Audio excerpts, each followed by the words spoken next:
नमस्कार, आप देख रहे हैं न्यूज़ वन इंडिया। मैं हूं आपके साथ अनन्या बेदी। देहरादून में मुख्यमंत्री पुष्कर सिंह धामी की समीक्षा बैठक। अतिवृष्टि और आपदा की स्थिति की कर रहे हैं समीक्षा।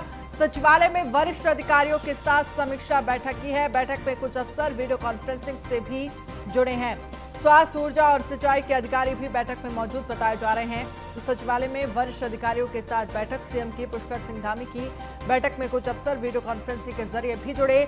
स्वास्थ्य, ऊर्जा और सिंचाई के अधिकारी बैठक में मौजूद बताए जा रहे हैं।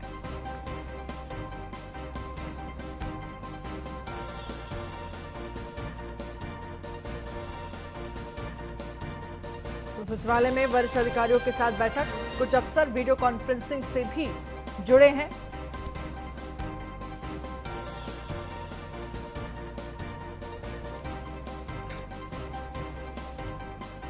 देहरादून में मुख्यमंत्री पुष्कर सिंह धामी समीक्षा बैठक कर रहे हैं और इस पर ज्यादा जानकारी के लिए सुदीप जैन हमारे साथ लाइव जुड़ गए हैं। सुदीप, फिलहाल आपके पास क्या कुछ जानकारी है? समीक्षा बैठक की जा रही है, तमाम अधिकारी बैठक में मौजूद हैं और कुछ ऐसे भी अधिकारी हैं जो वीडियो कॉन्फ्रेंसिंग के जरिए जुड़े हैं। आपके पास अपडेट क्या है?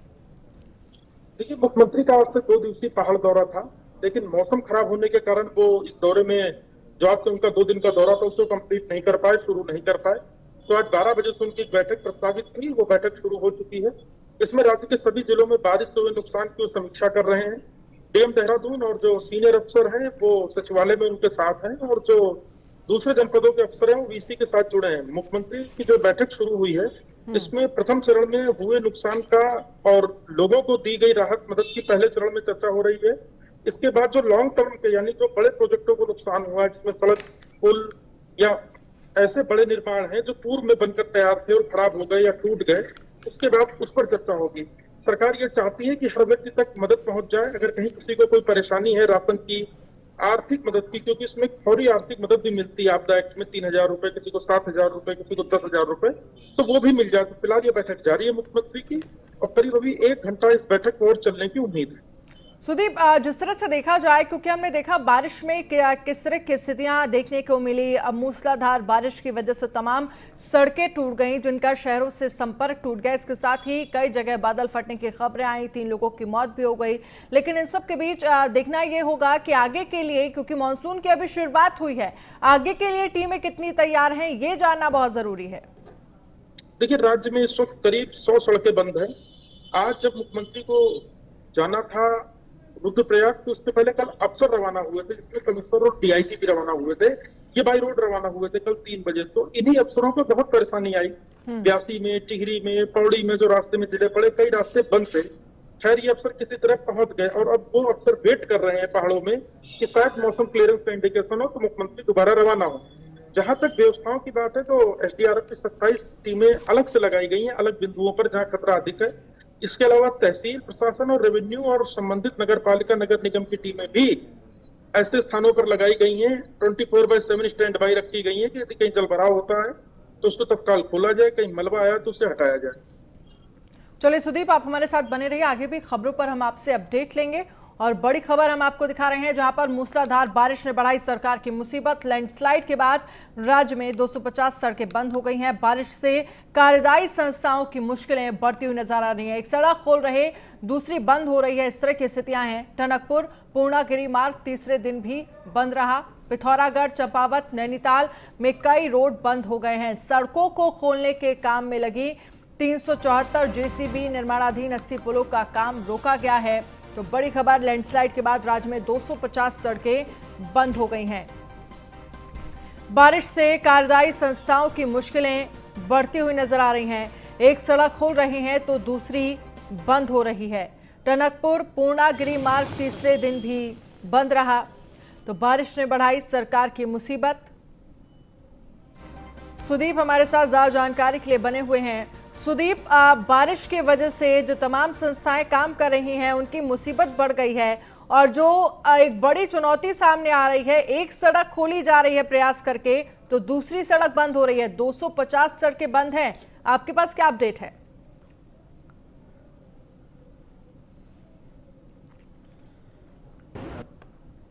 इस पर काम कर रहा है, और इरिगेशन आरईएस विभाग इस पर काम कर रहा है। सरकार की कोशिश है कि पहले सड़कें खुल जाए ताकि आवागमन शुरू हो। देखिए, पहाड़ में सड़कें बंद होने से लाइफ लाइन तो डिस्टर्ब है ही, जो पहाड़ में सब्जियां और दूसरे उत्पाद होते हैं वो नीचे आने में भी दिक्कत है, क्योंकि पहाड़ में इस वक्त गोभी मटर जैसी सीजनल की सब्जियां जो नीचे मैदानों में नहीं होती और अच्छे रेट किसानों को मिलते हैं, ये सामान फंसा। और कुछ जो सेब हो चुके हैं, सेब को ट्रांसपोर्टेशन में दिक्कत है, इसमें विशेषकर चक्राता और पहाड़ के चमोली आदि जिले में। सरकार की कोशिश ये है कि पहले ये बंद सड़कें खोल दी जाए, इसके बाद मानसून सीजन के बाद इसके रिपेयर का काम होगा। कल मेरी chief secretary S Sandhu sir से भी बात हुई थी, उन्होंने कहा है कि विभाग को निर्देश ये दिए गए हैं कि टूटी सड़कें पहले खोल दें और मानसून सीजन तक वेट करें नई सड़क बनाने का, क्योंकि मानसून सीजन में नई सड़क या सड़क की दुरुस्तीकरण का काम करना पैसा का वेस्टेज है एक प्रकार का, क्योंकि तेज बारिश में वॉश आउट हो जाएगी। इसलिए थोड़ा सा लोगों को इंतजार करना पड़ेगा, लेकिन सड़क खोलना सरकार की शीर्ष प्राथमिकता है, टॉप प्रायोरिटी है, ताकि लोगों को परेशानी न हो। बिल्कुल, लेकिन सुदीप, इन सब के बीच जो तमाम ऐसे पुलों का निर्माणाधीन लगभग 80 पुल ऐसे हैं जिनका काम रोका गया है, और हालांकि सड़क खोलने को लेकर लगातार प्रयास किए जा रहे हैं। इसको देखते हुए अगर हम आपसे स्थिति जाने तो अभी तक कितनी ऐसी सड़कें हैं जिनको शहरों से जोड़ लिया गया है, और जो तमाम ऐसे लोग फंसे हैं उनके लिए कहीं ना कहीं मुश्किलें हैं? देखिए, 200 से अधिक सड़कें बंद हैं, और कल रात से लेकर सुबह तक की जो जानकारी, करीब 17 सड़कें खुली, इसमें 11 सड़कें गढ़वाल की और 7 कुमाऊं की बताई जाती हैं। लेकिन वहां भी पहाड़ से रह के मलबा आ रहा है, इस वजह से वो मार्ग दोबारा भी बंद हो जा रहे हैं। हालांकि मशीन से मलबा हटाया जा रहा है, तो पहाड़ के लिए निश्चित तौर पर मुसीबत है, पहाड़ जाने वालों के लिए भी चुनौती, और जो पहाड़ से नीचे आना भी चाहते हैं उनके लिए भी एक समस्या है, क्योंकि 4 व्हीलर तक नहीं आ पा रहे हैं सड़क बंद होने से। तो ये निश्चित तौर पर एक बड़ी समस्या पहाड़ के लोगों के लिए हुई। सुदीप, जगह जगह लैंडस्लाइड भी कहीं ना कहीं प्रशासन के लिए एक बड़ी चुनौती है। जी, वही मैंने आपसे बताया, जो सड़कें खुल रही हैं, मलबा दोबारा आ जा रहा है, इसको लैंडस्लाइड कहते हैं। पहाड़ चूंकि कच्चे हैं, पहले बारिश पड़ी, फिर बारिश के बाद हल्का सा ह्यूमिड और धूप पड़ने के बाद ये चिटकते हैं, तो पत्थरों की बारिश के रूप में नीचे आते हैं। पत्थर जो नीचे आते हैं उससे सड़क बंद होती है। हालांकि पीडब्ल्यूडी विभाग, एसडीआरएफ और कहीं कहीं ग्रिप, जो सड़क बनाने के लिए सीमा सड़क संगठन है, वो भी लगा हुआ है सड़कें खोलने में। पर अभी ये 1-2 दिन लोगों के लिए थोड़े मुश्किल भरे होंगे, क्योंकि 200 से अधिक सड़कें छोटी बड़ी बंद हैं। कई स्थानों पर परिवहन निगम की जो पहाड़ में जारी बस सेवा है वो भी रोक दी गई है। चलिए, बहुत बहुत शुक्रिया तमाम जानकारी के लिए सुदीप। और वहीं केदारनाथ धाम में झमाझम बारिश लगातार जारी है। 2 दिनों की बारिश से केदारनाथ में चल रहा पुनर्निर्माण कार्य भी प्रभावित हो रहा है। धाम में बिजली व्यवस्था भी ठप पड़ी हुई है। इसके अलावा बद्रीनाथ और केदारनाथ हाईवे पर जगह जगह भूस्खलन हो रहा है। वहीं ग्रामीण क्षेत्रों को जोड़ने वाले कई लिंक मोटर मार्ग भी बंद पड़ गए हैं। और वहीं अंधेरगढ़ी, रामपुर सहित कई अन्य स्थानों पर बारिश के चलते हाईवे पर घंटों तक जाम लग रहा है। तो केदारनाथ में मूसलाधार बारिश जारी है। केदारनाथ में जो हमारा प्रोजेक्ट चल रहा है, जो कुछ दिनों से भारी वर्षा होने के कारण हमारे कार्य पर प्रभाव पड़ रहा है, और बिजली तो दिन में काफ़ी कम रहती है, जिससे हमारे निर्माण कार्य पर काफ़ी प्रतिकूल प्रभाव पड़ रहा है। और वहीं डोईवाला विधानसभा के मोहम्मदपुर बड़कली में सुसवा नदी में पिछली बरसात के बाद भूमि कटाव और ग्रामीणों के घर बचाने के लिए बनाए गए लगभग 2.25 करोड़ से बने पुश्ते पहली बरसात भी नहीं झेल पाए और टूटने लग गए हैं, जिससे पुश्ता निर्माण की गुणवत्ता पर सवाल उठना शुरू हो गया है। कांग्रेस जिलाध्यक्ष गौरव चौधरी ने निर्माण की जांच की मांग की है, साथ ही और अधिक नुकसान ना हो इसके बचाव के लिए भी तत्काल ही कार्य शुरू करने की मांग की गई है। तो निर्माण कार्यों की जांच की जाए। पहली बरसात में ध्वस्त हो गए करोड़ों के पुश्ते। सीधे सीधे ये प्रतीत होता है कि हमारे जो अधिकारी हैं वो कितने असंवेदनशील हैं। किसानों ने लंबी लड़ाई लड़ने के बाद इस पुश्ते को स्वीकृत कराया था। लगातार कई सालों से यहाँ के किसानों की मांग थी कि यहाँ पे एक पुश्ता बने, क्योंकि ज़मीन काफ़ी लोगों की बह चुकी है। और आज जब सरकार द्वारा इतना मोटा बजट से ये पुश्ता बनाया गया, वो पहली बरसात आई और पहला ही पानी इस नदी में आया, आपके सामने है, इस पुश्ते की पोल खुल गई। अगर इस तरह से काम होगा तो आप सोच सकते हैं हमारा प्रदेश किस तरफ जा रहा है। अगर जितना पैसा इसमें लगभग 2.25 करोड़ रुपए की लागत से ये पुश्ता बना है। इसके लिए मैंने अधिकारियों से और ठेकेदारों से भी बात करी थी। उन्होंने मुझे ये आश्वासन दिया था कि भाई ये बनने के बाद इसका पीछे की तरफ भरान करा देंगे, पर जब अभी तक भरान नहीं हुआ और आज कल की जो नदी ने जिस प्रकार से ये ब्लॉक गिरा दिए हैं, उस प्रकार से मुझे ऐसा प्रतीक होता है कि जब पीछे की तरफ इससे सपोर्ट नहीं है तो अभी तो ब्लॉक गिरे हैं, तो मेरे हिसाब से मुझे लगता है आने वाले समय में ये पुश्ता भी जब तक पीछे अगर मट्टी भरान नहीं होगा तो पुश्ता भी गिर सकता है। और मैं कई सालों से प्रयास के बाद ये पुश्ता पास करवाया था माननीय मुख्यमंत्री त्रिवेंद्र सिंह रावत जी से। इसके लिए मैंने और खबर है देहरादून से। देहरादून के नए डीएम ने संभाला कार्यभार। आर राजेश कुमार को सौंपा गया डीएम का चार्ज। 2007 बैच के आईएएस अफसर हैं आर राजेश कुमार। बेरोजगारों को रोजगार देना प्राथमिकता है। डीएम फोन नहीं उठाने वाले अफसरों पर कार्रवाई होगी, ये डीएम की तरफ से कहा गया है। तो बेरोजगारों को रोजगार देना हमारी प्राथमिकता है। प्रायोरिटीज़ में जब मैंने जैसे बताया कि रोज़गार से रिलेटेड जो माननीय मुख्यमंत्री जी का जो प्रायोरिटी है, टॉप प्रायोरिटी, वही मेरी प्रायोरिटी भी है कि हम जितनी भी योजनाएं हैं उसको रोज़गार से जोड़ें सबसे पहले, क्योंकि रोज़गार का इशू जो है खासकर पोस्ट कोविड थोड़ा इशू है। तो इस इशू को डिस्ट्रिक्ट स्तर पे जो सॉर्ट आउट करने के लिए जो यथासंभव प्रयास करने हैं मैं करूँगा। बाकी जो संभावित तीसरी लहर है उसको उसके प्रकोप से कैसे हम डील करें और हेल्थ इंफ्रास्ट्रक्चर को ज़्यादा कैसे हम सुदृढ़ करें, इस पर भी मेरा प्रयास। और देहरादून में बुधवार को होने वाले बकरीद के त्योहार को देखते हुए पुलिस ने अपनी सभी तैयारियां पुख्ता होने का दावा किया है। कोविड प्रोटोकॉल का पालन करने के साथ ही चिन्हित स्थानों पर ही कुर्बानी दी जाएगी। एसपी सिटी सरिता डोभाल ने बताया है कि सभी थाना प्रभारियों को आदेश दिया गया है कि इलाके में एक्टिव रहेंगे, साथ ही सीओ भी लगातार निरीक्षण करेंगे। देखिए, ईद को लेकर के सभी थानों में जो है पीस कमेटी की मीटिंग्स कर ली गई हैं। सबको जो कोविड के अनुसार जो गाइडलाइंस के अकॉर्डिंग जिस तरीके का अरेंजमेंट्स करना है उसके बारे में लोगों को अवगत करा दिया गया है। साथ ही जो है लगातार गश्त पे रहने पे, मूवमेंट पे रहने के निर्देश जारी किए गए हैं। एक्स्ट्रा फोर्स सभी थानों को उपलब्ध करा। प्रदेश के स्वास्थ्य मंत्री डॉक्टर धन सिंह रावत ने जिला चिकित्सालय पौड़ी का औचक निरीक्षण किया। अस्पताल में स्वास्थ्य व्यवस्थाओं को बेहतर बनाने की बात भी स्वास्थ्य मंत्री ने कही है। उन्होंने कहा है कि पौड़ी, पावो और घड़ियाल का निरीक्षण करने के बाद क्षेत्रीय जनप्रतिनिधियों के साथ मिलकर स्वास्थ्य व्यवस्थाओं को बेहतर बनाने के लिए काम किया जाएगा। साथ ही जनता को बेहतर स्वास्थ्य व्यवस्था मुहैया करवाने के लिए अस्पताल में बेहतर उपकरण लगाए जाएंगे।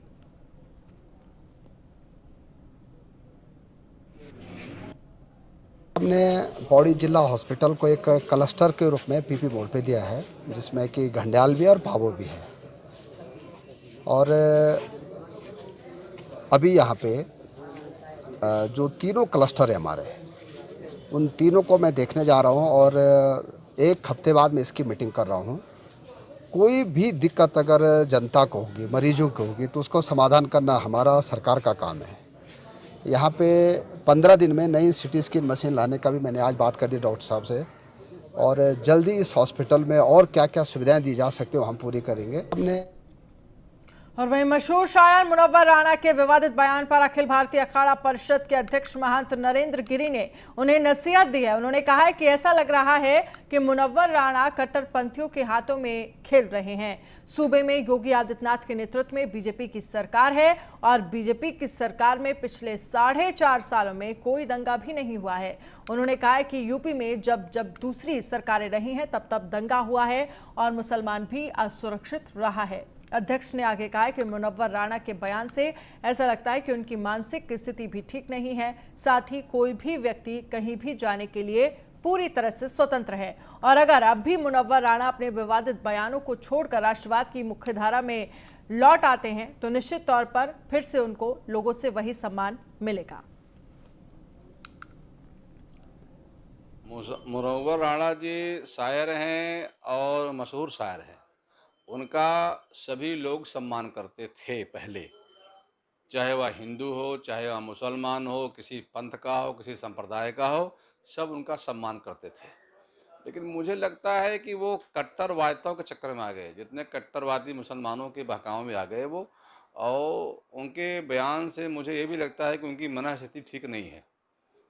अरे भाई, आप बंगाल जाओगे, रहोगे तो भारत में ही, तो उत्तर प्रदेश में रहने वाला हर मुसलमान सुरक्षित है।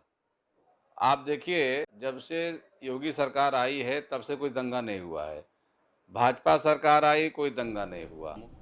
नैनीताल दुग्ध उत्पादक सहकारी संघ में जल्द निर्माण होने जा रहा है। करोड़ों रुपए की लागत से दुग्ध उत्पादक की हाईटेक बिल्डिंग और हाईटेक प्लांट की मशीनें लगाई जाएंगी, जिसके बाद उत्पादन में कोई दिक्कत या परेशानी नहीं होगी।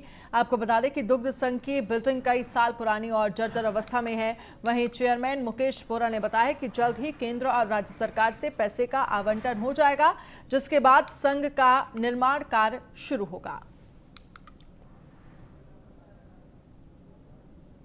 देखिए, वर्तमान में प्रतिस्पर्धा का दौर चल रहा है। हर क्षेत्र में मार्केटिंग में प्रतिस्पर्धा चल रही है और कम संसाधनों और बहुत पुरानी तकनीकी के कारण भी हम प्रदेश में सबसे प्रथम स्थान पर नैनीताल दुग्ध संघ है। हमारे उत्पादों की गुणवत्ता बहुत अच्छी है, लेकिन आधुनिक प्लांट लग जाने से इसको हम और बेहतर करेंगे। 27 जुलाई से स्ट्राइक पर जाने का ऐलान कर चुके ऊर्जा कर्मियों का गुस्सा कम होने का नाम नहीं ले रहा है। भारी संख्या में ऊर्जा भवन में मौजूद कर्मियों ने सत्याग्रह कर सरकार से अपनी मांग पूरी करने की मांग की है।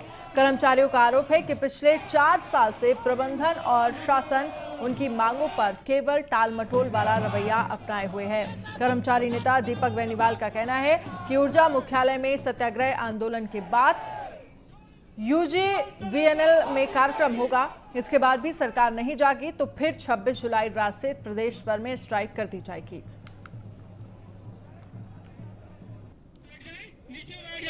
और हमारे मीडिया वाले भाई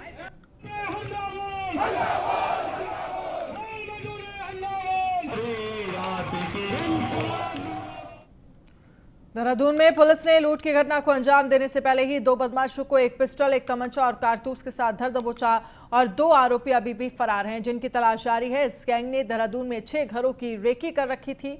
ये घर वो थे जहां बुजुर्ग दंपत्ति या फिर कोई नहीं रहता था। पुलिस पूछताछ में यह भी पता चला है कि यह गैंग पिछले 2 महीने से देहरादून में ऐसे घरों की रेकी कर रहा था।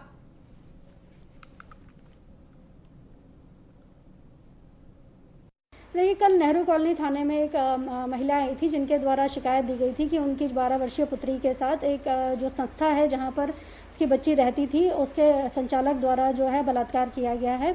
इस संदर्भ में जो है मुकदमा पंजीकृत किया गया है और अभियुक्त की गिरफ्तारी की गई है।